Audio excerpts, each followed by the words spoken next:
When I taught adolescent health classes, I'd often use this analogy: dish is the body and milk as the mind. Then I'd ask participants to squeeze drops of food coloring into the milk to represent the messages they've received about sex. After it was nice and full, I'd explain that alcohol by its very nature affects how the brain works, and I would pour in the slightest amount of dish soap to represent this. Alcohol is a drug, and this is its psychological effect. It's something many people seek because it can make things so pretty and carefree. It's also why people fret about imbibing. Decision-making with this mind is weak.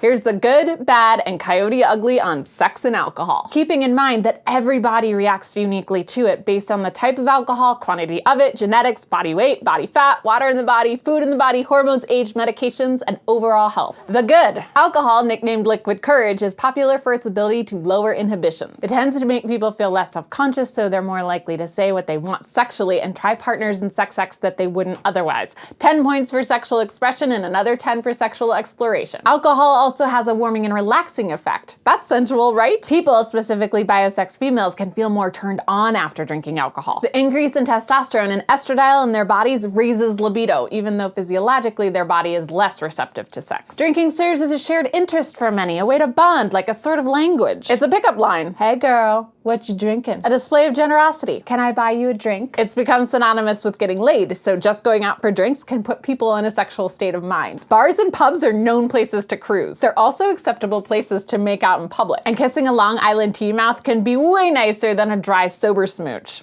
5 points for alcohol. Yeah, lots of good points, alcohol. Let's see if they outdo the bad. Alcohol is a depressant, meaning it reduces the amount and quality of messages in the central nervous system. Essentially, the more alcohol, the slower the body functions. That's pulse, breathing, blood pressure, concentration, speech, sensation, and coordination.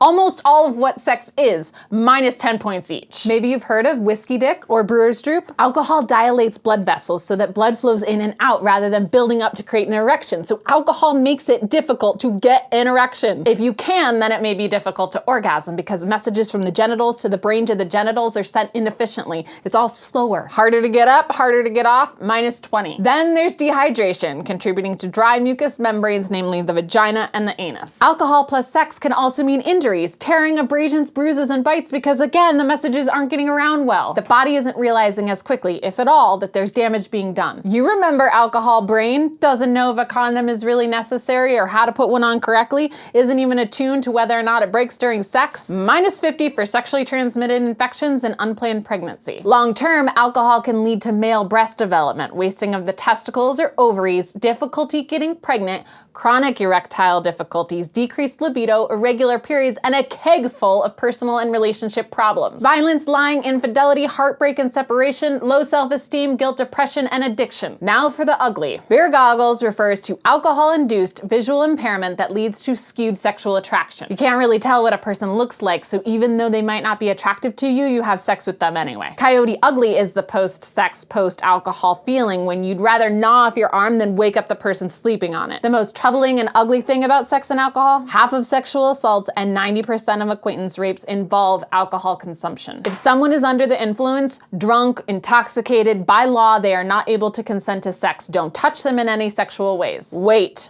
Reassess your sexual ambitions when everyone is sober. Some of you are thinking, does that mean I can never drink and have sex? Remember this list? I don't know. Many people will drink mildly and have sex, or they'll drink sober up and have sex, but my recommendation is to separate sex and alcohol altogether. Stay curious. To support our sex education, you can go to patreon.com/sexplanations.